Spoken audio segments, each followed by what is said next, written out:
May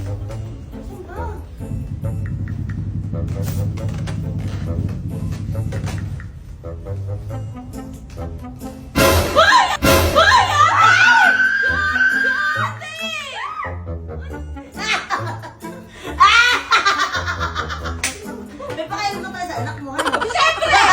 May dalaw ka din ba at malakas ka mag-mens? Oo, may mga ganun din talaga, di ba? Katulad ko. Ako kasi may PCOS ako at pag dinatnan din ako ng regla, talagang bumubulusok siya. So, hindi talaga siya kinakaya ng regular napkin lang. So, ganito yung binibili ko pagka talagang inaabutan na ako. By the way, ito nga pala ay meron ng 13 pieces sa isang pack na ganito. Ito ay Luna Care na sanitary napkin pants na siya, mga kapatid. So, kahit sobrang lakas dyan, sige, go with the flow lang ako. Kasi nga, very kampante ako na hindi ako matatagusan. Dahil sobrang laki nito, papakita ko sa inyo. Walang naman siya kalaki.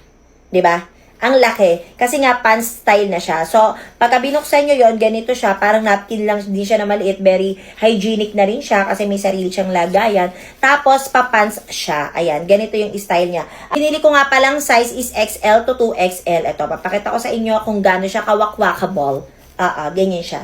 Stretchable siya, ayan. So, hindi ka na mag-worry kapag papasok ka sa school or aalis ka or may pasok ka sa trabaho kasi hindi ka na matatagusan dahil ganito ang gamit mo. Diba? Para na siyang panty. Kung isusot mo, papants na siyang ganyan. Diba? Parang diaper. Ganon. Pero at least, diba, hindi ka na mag-worry na, baka may tagus ako. Mga ganon. Hindi na. Kaya kung ako sa'yo, ganito na yung bilhin mo. At the same time, very hygienic siya kasi hindi siya open dito. Natutuwa ako dito kasi yung unang bili ko din dito, saan ito bubuksan? Munti ko nang sirain to, buti hindi ko sinira. Ayan, meron siya ditong ziplock. Ay, ziplock? Ano ziplock ba tawag doon? Hindi, parang ganyan ako. Parang ziplock nga.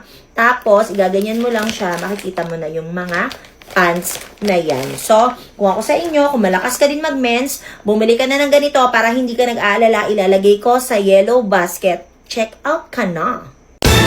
Anak, ako na dyan. Hindi ma, ako na. Magpahinga ka muna, pagod na pagod ka. Ako na. Sige, okay lang ma, ako na. Pahinga ka na muna kasi napagod ka sa paglalaba kanina. Ako na. Sige ma. Anak, ako na dyan. Ako na magpapasok. Hindi ma, ako na. Magpahinga ka muna. Hindi ako na ma. Ako na dito na. Date naman ng mama ko. Siyempre, para ayaw ko na papagod ka eh. Thanks ma. Ay, wala na tissue. Ano ba yan? Tissue! Ma, ako na dito ako sa loob! Nararamdaman ko kasi na wala ka ng tissue, kaya binigyan kita. Sige, thank you. Labas ka na, ma! O, ma, lalabas mo na ako. Ikaw na bahala dito, ha? Talaga nga, alis ka na ngayon na. Sige, ingat ka anak ha. Sige. Sige.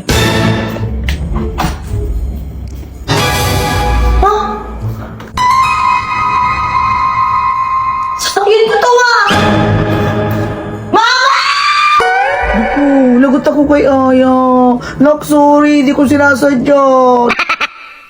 So, tignan natin kung paano mapupunta tong girl na to dito sa kanyang boyfriend. Hindi ko alam kung mag-boyfriend na sila, hinilaan ko lang. Siyempre, pagka ganyan, dapat lubid. Kasi kakapit siya doon. Oh, galing ko. Ay, napunta sa iba. Mali. Balitin natin. So, syempre, kung hindi lubid, payong. Kasi pag nagpayong siyang ganyan, magiging kuan yan. Parang ano matawag dito? Parachute. Galing mo talaga! Payong yan. Hindi! Nahulog pa din! Ito, totoo na to. Since yun na lang naman yung natitira. Cellphone! O nga naman. Cellphone kasi tatawag ng tulong para makababa siya dito sa boyfriend niya. Cellphone. Ayaw pa din, love. Nahulog pa din. Ewan, ayoko na nga.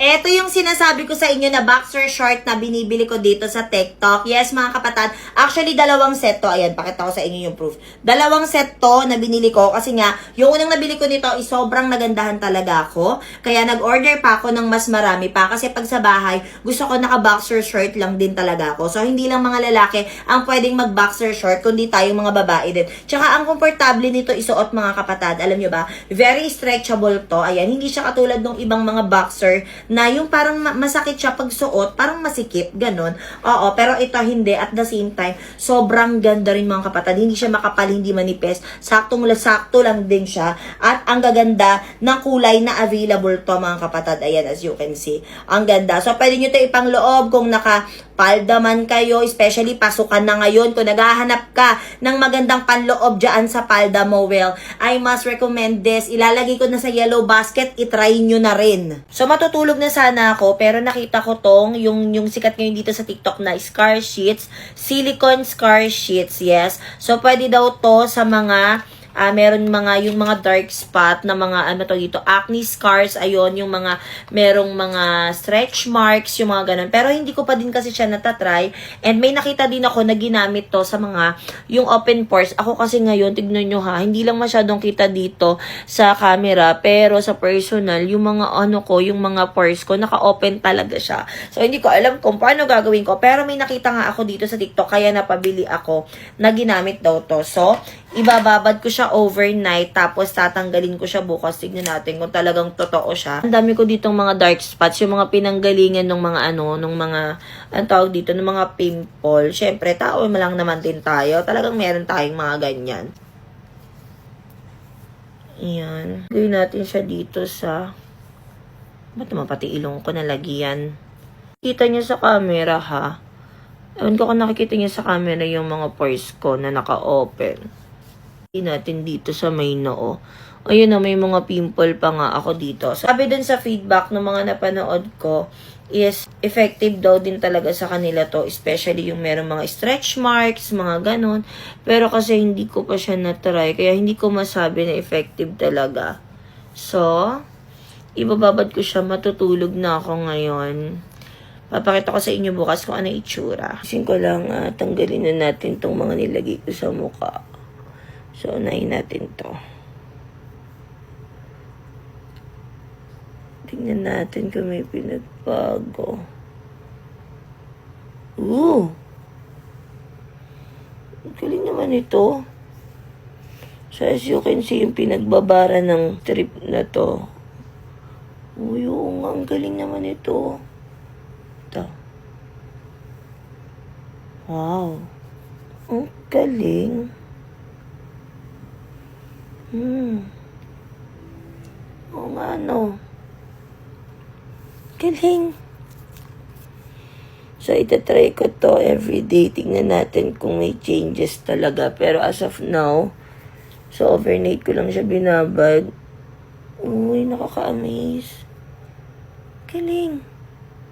So, kung gusto niyo ng ganito, kung gusto niyo rin itry, lalagay ko sa yellow basket. Galing. Basta alam ko, ika'y mahal ko.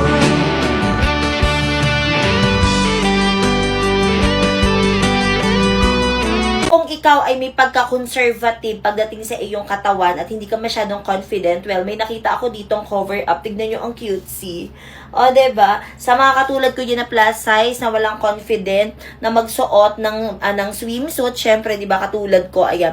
So, may nakita ako ditong cover up sa TikTok at tignan nyo naman. Diba? Hindi na apple! For your reference, ang aking body frame is large, pero feeling ko kasya to hanggang 2XL, hanggang 3XL, kasya pa yan kasi stretchable din siya at tignan nyo naman. Diba? Para sa mga mahihiyaing babae dyan katulad ko, kapag naka-swimsuit, well, kung gusto niyo ng ganito, ilalagay ko sa yellow basket, bumili ka na hanggat maaga. May nabili ako ditong side table sa TikTok. Ayan, medyo na lang ako kasi maliit lang pala siya sa personal.